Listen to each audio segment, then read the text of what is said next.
Bonjour à toi et bienvenue sur la chaîne Noblesse Afrique.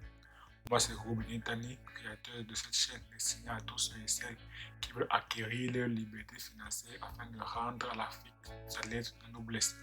Sur cette chaîne, je te présente les tips, les secrets et les astuces des entrepreneurs à succès que moi-même j'essaie d'implémenter afin de connaître également le succès. Si toi aussi tu veux connaître le succès, deux choses à faire.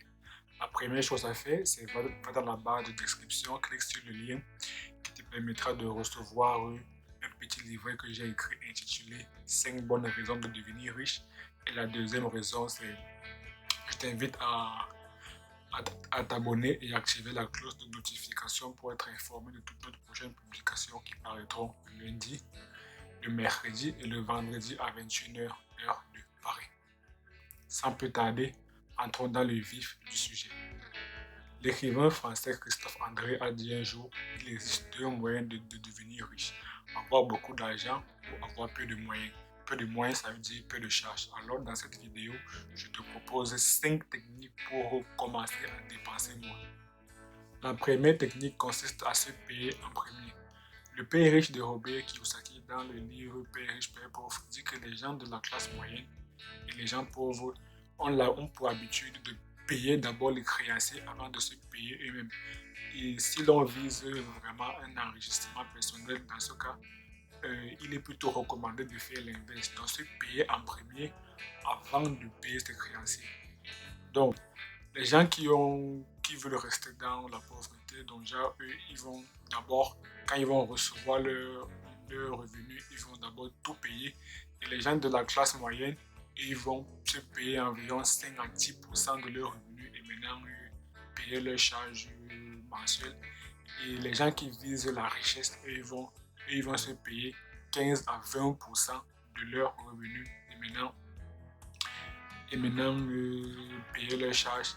Et les gens qui veulent acquérir rapidement de la richesse, ils vont se payer minimum 20% avant de payer leurs charges. En fait, il faudrait comprendre que si l'on veut acquérir la richesse, si on veut acquérir la liberté financière, on dit souvent que la charité commence par soi-même. Donc, il faudrait d'abord se payer.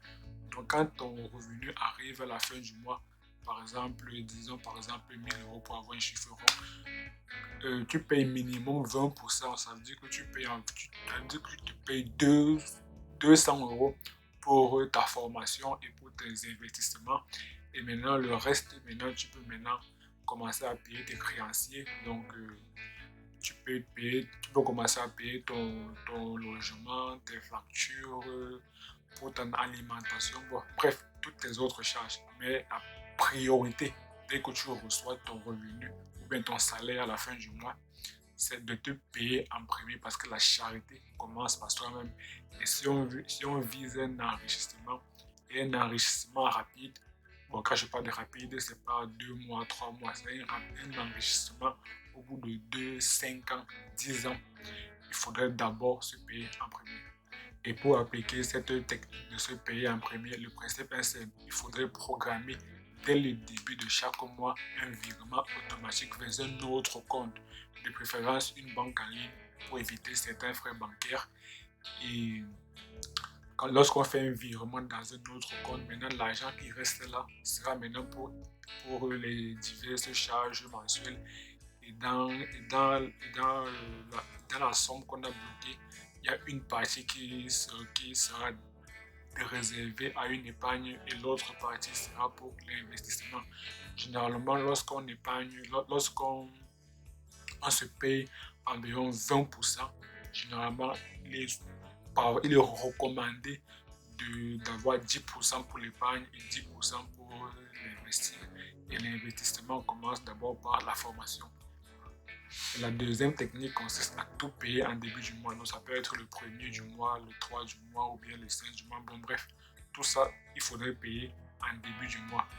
Et les charges qu'il faudrait payer, il y a d'abord, d'une part, les charges que je qualifie des charges obligatoires. Donc, il faudrait payer à des créanciers, tels que il faudrait payer le loyer, les factures, les différentes assurances que l'on a contractées. Et d'autre part, il y a des charges mensuels, comme par exemple la- l'alimentation ou bien les abonnements téléphoniques, etc. Et cette deuxième catégorie de charges, ce sont des charges qu'il faudrait prévoir. Il faudrait prévoir un budget alloué à ces charges. L'avantage à se payer en premier, c'est que lorsqu'on a terminé de se payer en premier, donc les 20%, lorsqu'on a retiré les 20% des, des revenus pour nous, il reste 80% des revenus. Si par mégarde, nous ne disposons pas d'une somme conséquente pour payer toutes ces différentes charges, ça va nous pousser nous-mêmes à chercher d'autres revenus complémentaires afin de payer nos créanciers parce que l'argent ne nous appartient pas. Donc, il faudrait trouver d'autres moyens d'avoir des rentrées d'argent afin de rembourser ces créanciers. Donc, lorsqu'on se paye en premier, en fait, il s'agit d'un moyen de pression à soi-même pour se bouger, pour se dire que bon, j'ai de l'argent à rembourser. Donc, en fait, c'est comme une dette. On peut dire une dette positive qui te pousse toi-même à te bouger pour essayer de faire rentrer de l'argent afin de payer tes créanciers. Donc, tes créanciers tels que ton propriétaire, si tu es en location, et les factures dans les agences de distribution de l'eau et de l'électricité, etc. Et les différentes assurances. La troisième technique pour dépenser moins consiste à appliquer le terme la machine à café. En fait, ce terme est tiré du livre Le millionnaire automatique de David Bash qui a remarqué que beaucoup de gens ont tendance à prendre le café à l'extérieur de la maison. Et c'est ainsi qu'il a créé, qu'il a baptisé cette pratique, le facteur machine à café. En fait, le principe est simple. Il faudrait noter pendant une semaine toutes ces petites dépenses qu'on pourrait facilement éliminer. Donc ça peut être par exemple payer un paquet de cigarettes ou bien une mini bouteille d'eau ou bien par exemple si on est étudiant aller au restaurant universitaire alors qu'on peut bien rentrer chez soi et manger ou bien si on est salarié aller au restaurant de l'entreprise alors qu'on peut bien amener chez soi sa propre nourriture. En fait, il faudrait noter toute cette petite dépense qu'on pourrait facilement éliminer. Donc, si par exemple, on prend un exemple, si par exemple, par jour, on dépense environ 2 euros, ça va faire que en un an, on est environ à 730 euros par an. Donc, arrondissant à 750 euros. Ça veut dire que sur 2 ans, on est à 1500 euros. Et là, c'est vraiment le salaire, on peut dire du SMIC.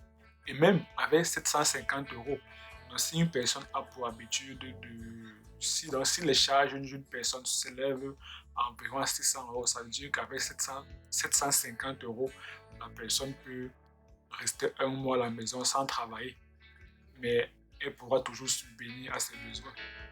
Donc là, c'est une technique très, très, très puissante parce qu'à partir de petites sommes qu'on dépense sans s'en rendre compte, qu'on dépense même inconsciemment, en fait, ça nous permet d'acquérir la richesse. Parce que si, par exemple, comme je l'ai expliqué, avec 750 euros par an, donc 1500 euros par tous les 2 ans, là, c'est un petit capital qui permet de lancer un business qui peut être très très florissant.